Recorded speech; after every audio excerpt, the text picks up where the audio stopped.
The ship moved through the darkness of space like a small fish swimming toward a whale.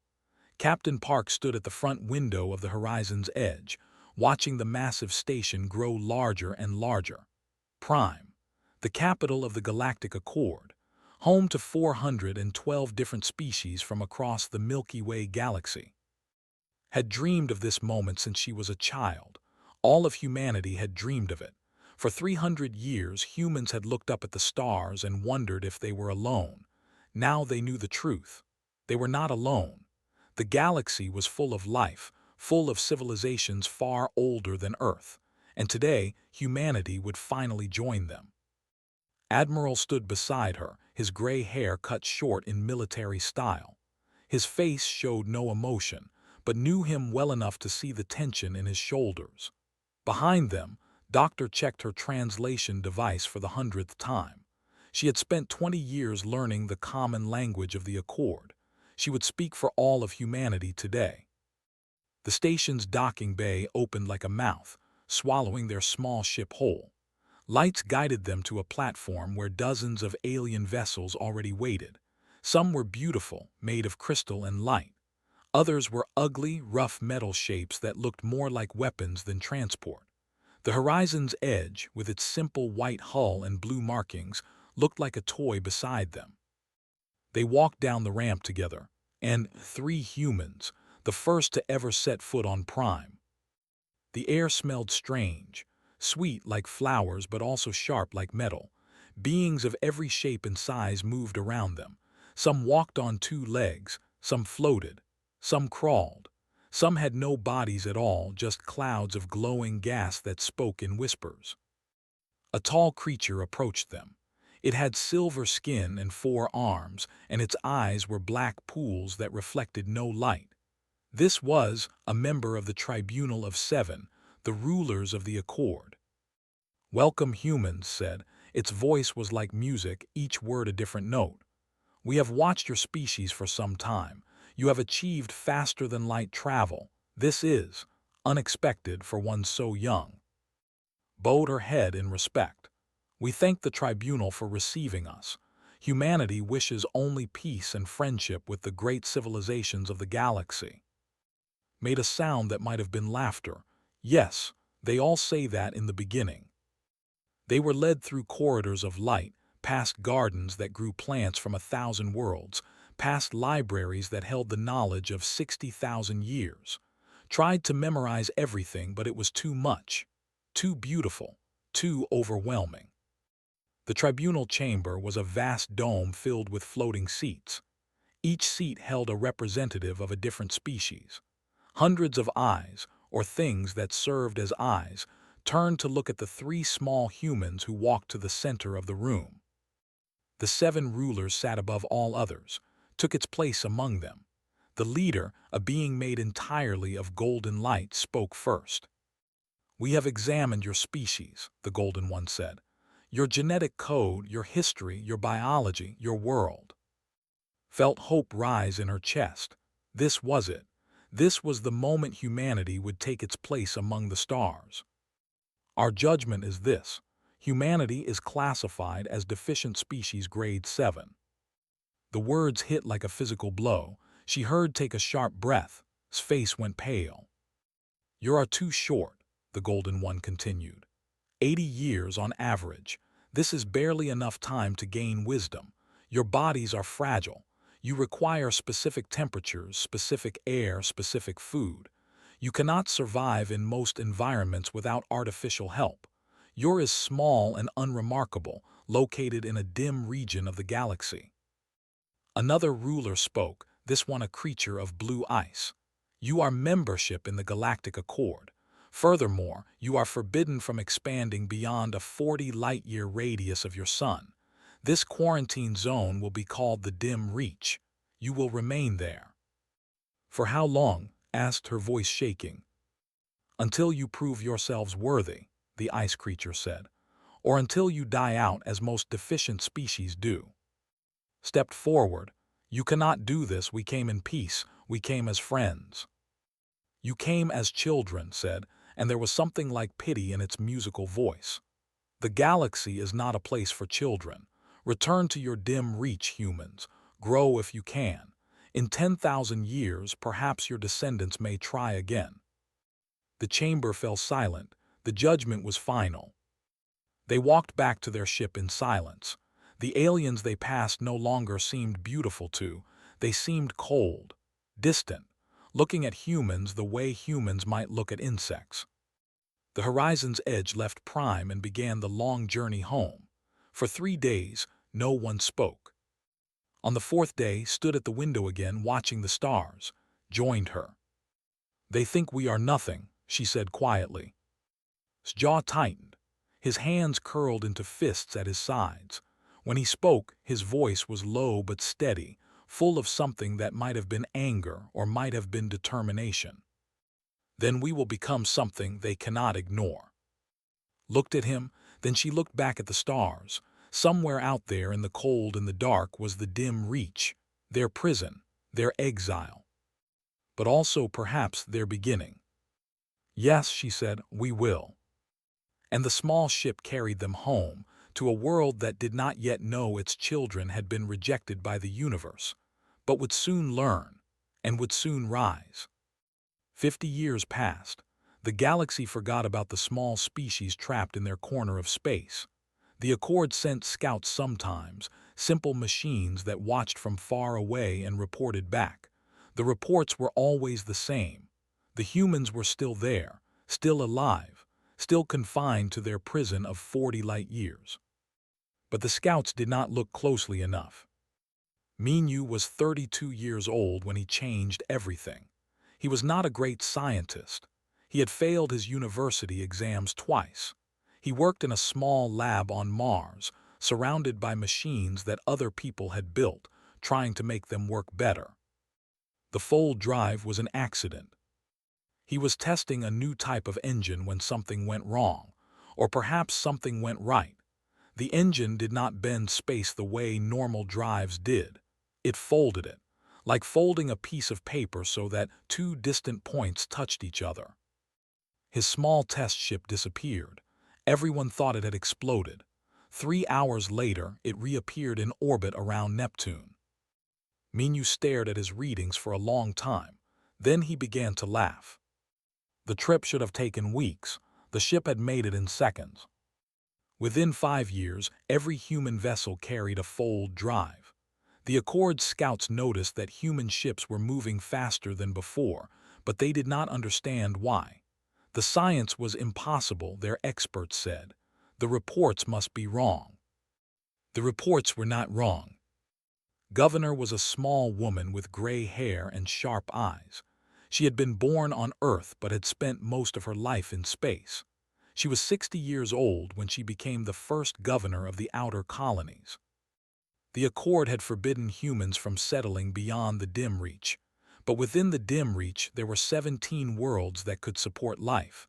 Most of them were harsh, too hot or too cold, air that was poison, ground that was rock and ice. Did not care. "The Accord has beautiful worlds," she told her people. "Gardens and oceans and forests. We have dust and stone, but dust and stone can become gardens. We just have to work harder than they do." And they did. Humans built domes on airless moons. They carved cities into frozen rock.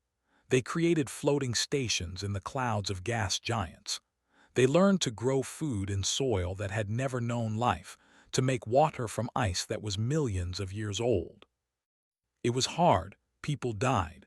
Whole colonies failed sometimes, destroyed by storms or accidents or simple bad luck. But for every colony that fell, 2 more rose. The Accord species lived in comfort. They had machines that did everything for them. They had not struggled for thousands of years. Humans struggled every day, and every day they grew stronger. General I.M. Juno had served in the military for 40 years. She had never fought a real war. Humanity had been at peace since before she was born, but she knew that peace never lasted forever. "The Accord will not trade weapons with us," she told the Council of Earth.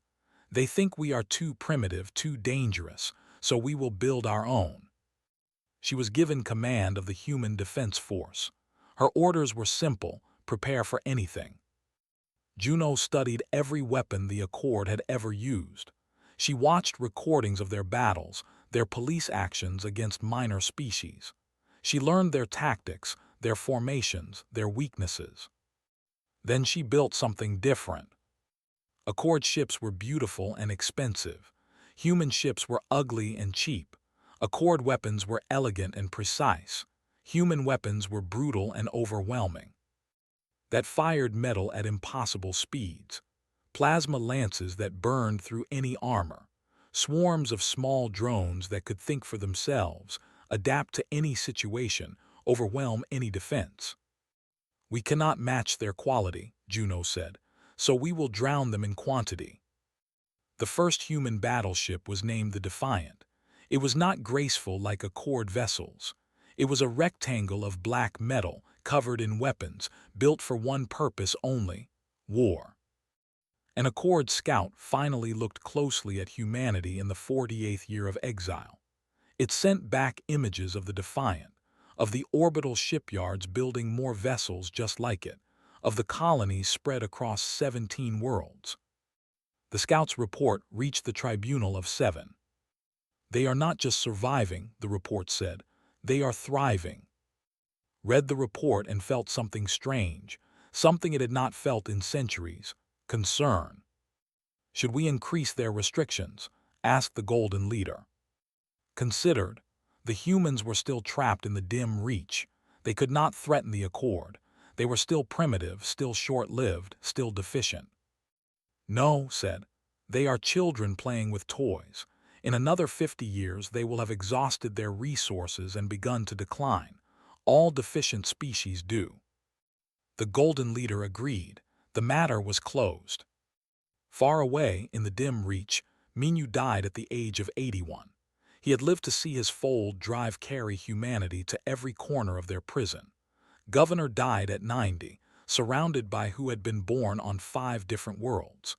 General Juno lived to be 94, long enough to see the human defense force grow to 10,000 ships. They were buried as heroes. New generations rose to take their place. And in the darkness between stars, humanity waited, growing, building, preparing.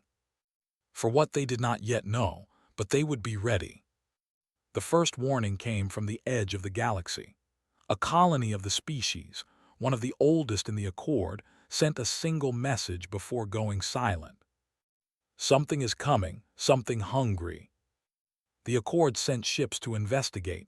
None returned. Then the dying began. The hollow came from beyond the galactic rim. No one knew where they truly came from. Another galaxy, perhaps, another dimension. They were not like any species the Accord had ever seen. They were not truly alive, not in the way other beings were alive. They were something between machine and creature, vast shapes of metal and flesh that moved through space like shadows. And they ate everything.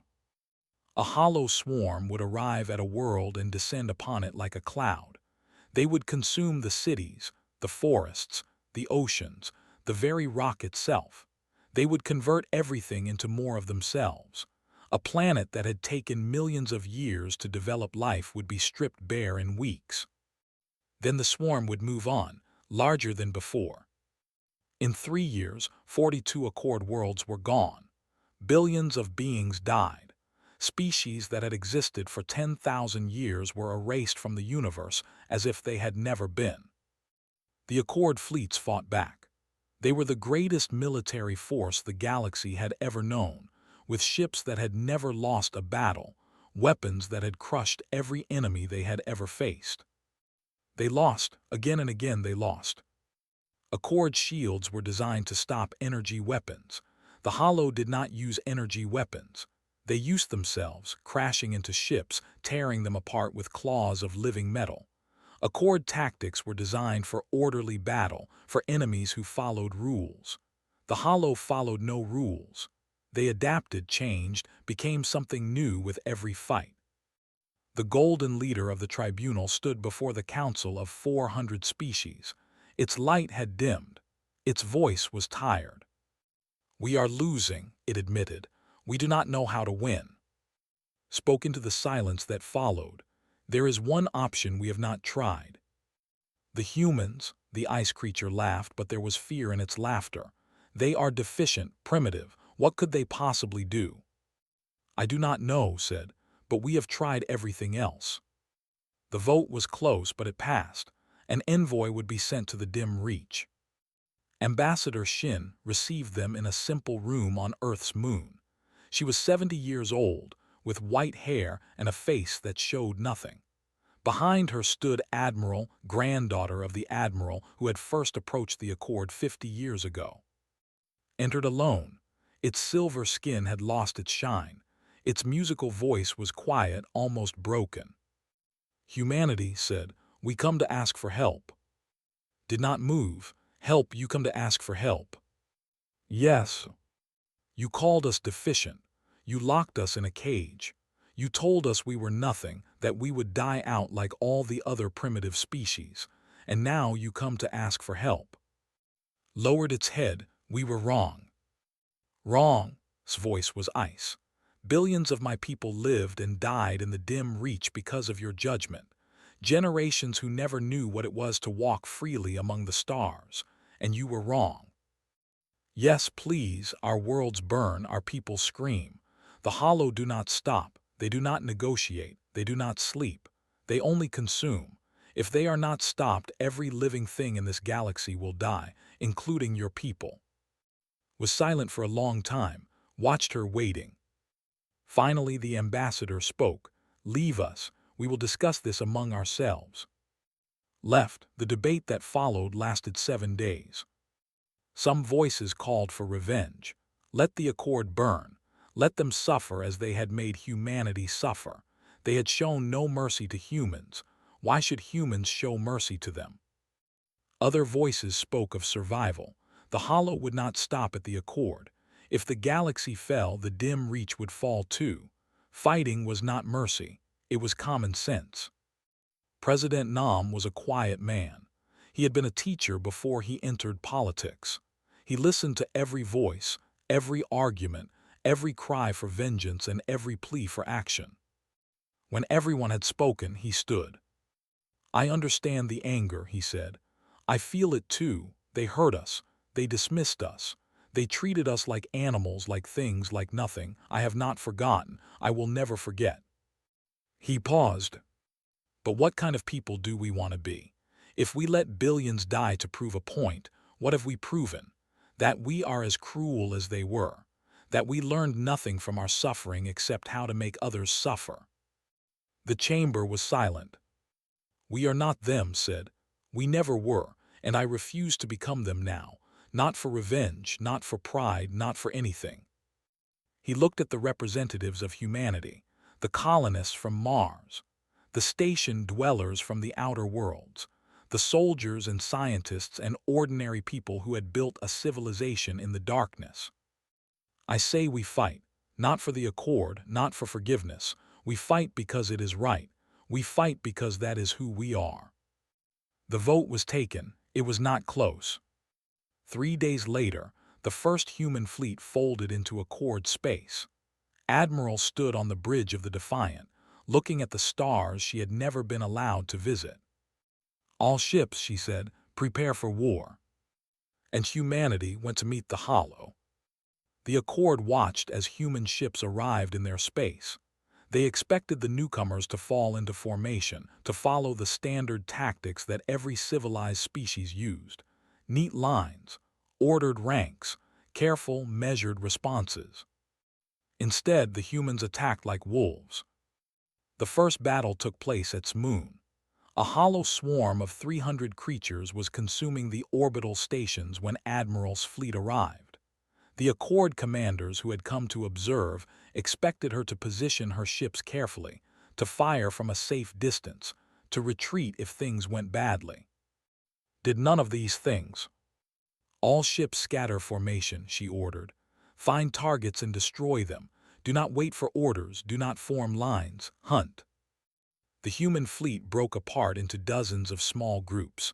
They dove into the hollow swarm like knives, hitting from every direction at once. When the hollow turned to face one group, Another group hit them from behind. When the Hollow adapted to one weapon, the humans switched to another. The Accord commander watched in shock. This is chaos. There is no order, no discipline. He was wrong. There was discipline. It was simply a kind of discipline the Accord had never seen. Every human ship knew its job. Every human captain made decisions in moments without waiting for orders from above. They communicated constantly, sharing information, adjusting their plans on the fly. The battle lasted 6 hours. At the end, the Hollow swarm was destroyed. The humans had lost 20 ships and 400 lives. The Accord had never won a battle against the Hollow at such low cost. Commander O invented what he called the torch. He was young, only 28, with a quick smile and a mind that never stopped working. He looked at the Hollow and saw a problem to solve. They adapted to weapons. They learned, they changed, they became resistant to whatever hurt them.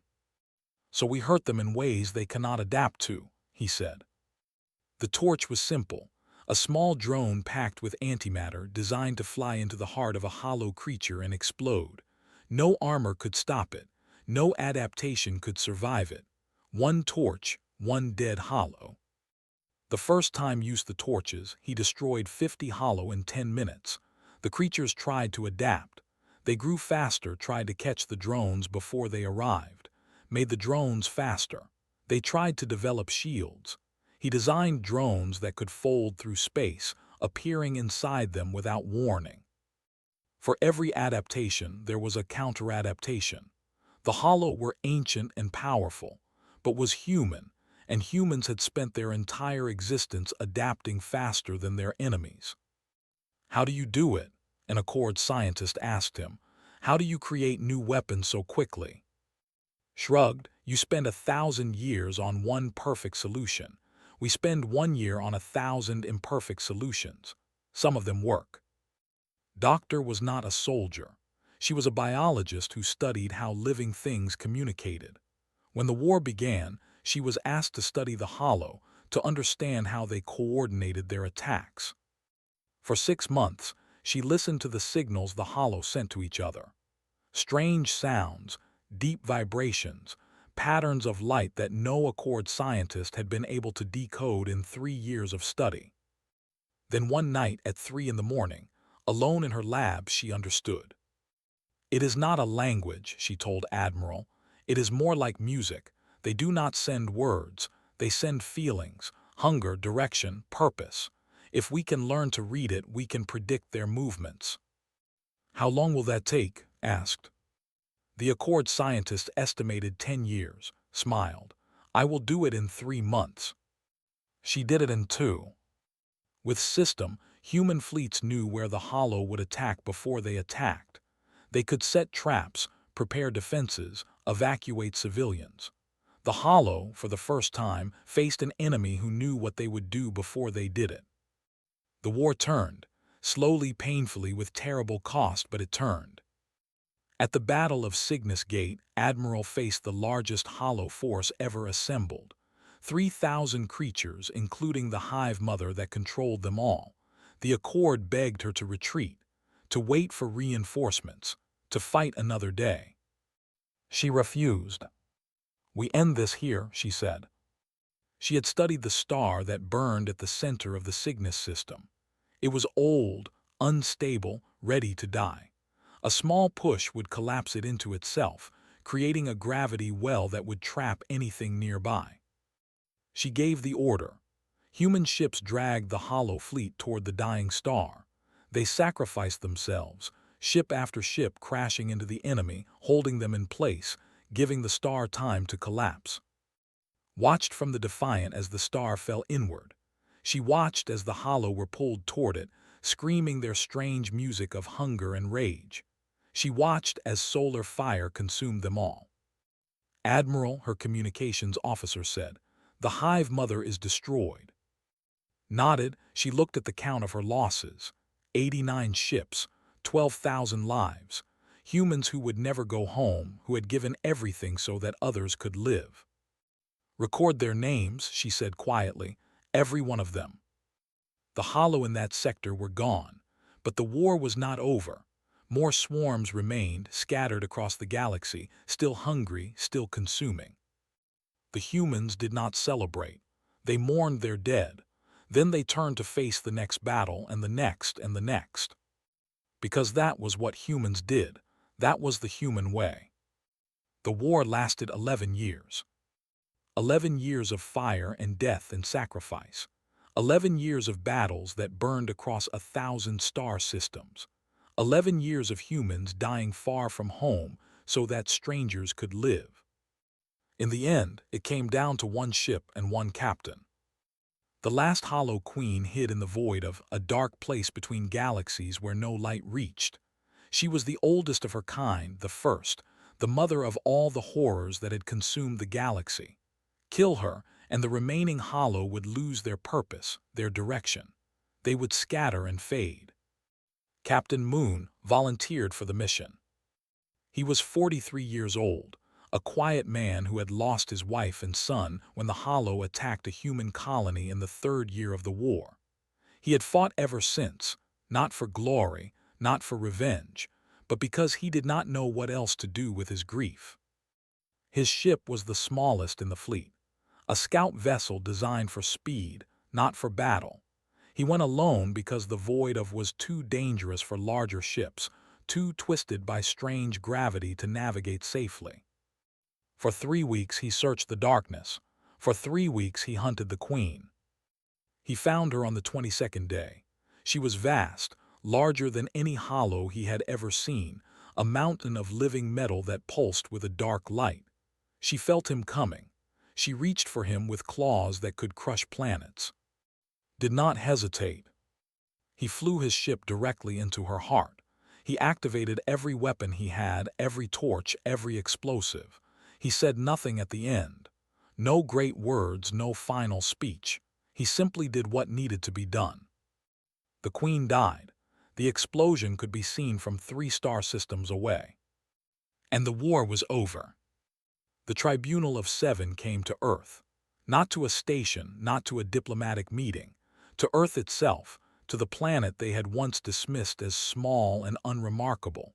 They came humbly, without ceremony, and they waited to be received. Chancellor Sira met them in a simple garden outside the United Earth building. She was young for a chancellor, only 52, but her eyes were old. She had been born in the war. She had grown up in the war. She had lost friends and family to the war. Behind her, on a great screen, the names of the human dead scrolled endlessly. 147 million names. It would take 3 years to show them all. The golden leader of the tribunal spoke first. Chancellor, we come to offer our deepest gratitude. Humanity has saved the galaxy. We offer you full membership in the Galactic Accord. We offer territory, technology, anything you desire. We offer our apology for the wrongs we did to your people. Sira looked at the golden light for a long moment. You offered us crumbs from your table, she said. You told us we were deficient. You locked us in darkness and expected us to die. Now you offer us a seat beside you. The golden leader dimmed. We were wrong, we know this now. Yes, you were wrong. Sira turned to look at the scrolling names. 147 million of my people died to prove how wrong you were. Children who never grew up. Parents who never came home. Soldiers who gave everything so that species who despised them could survive. The garden was silent. The tribunal waited. We did not fight for your approval, Sira continued. We did not fight for membership in your accord. We fought because it was right. We fought because we could not stand by and watch billions die, even if those billions had hurt us. She faced the tribunal again.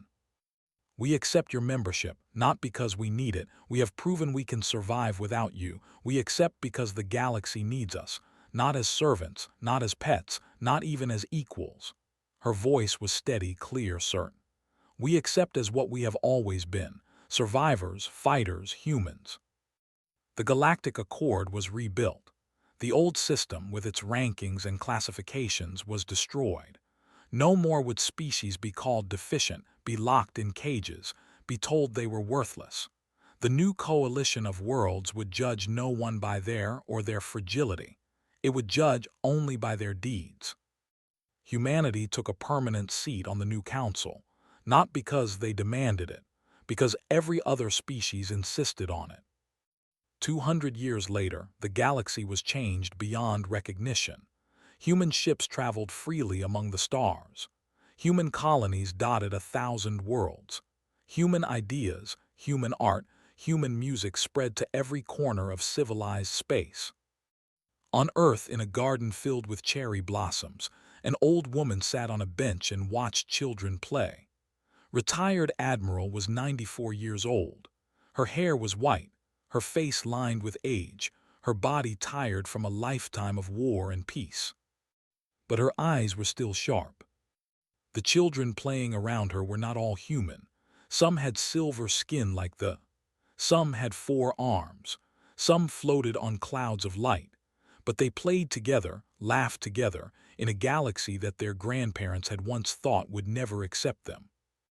A young cadet approached the bench. He was nervous, his uniform new and stiff.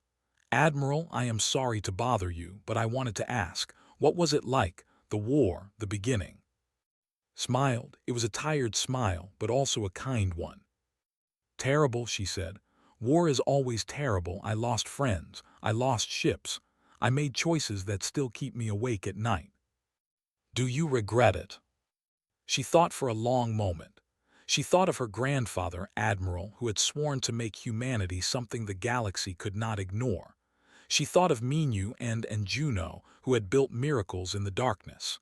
She thought of, alone in the void, doing what needed to be done. "No," she said at last.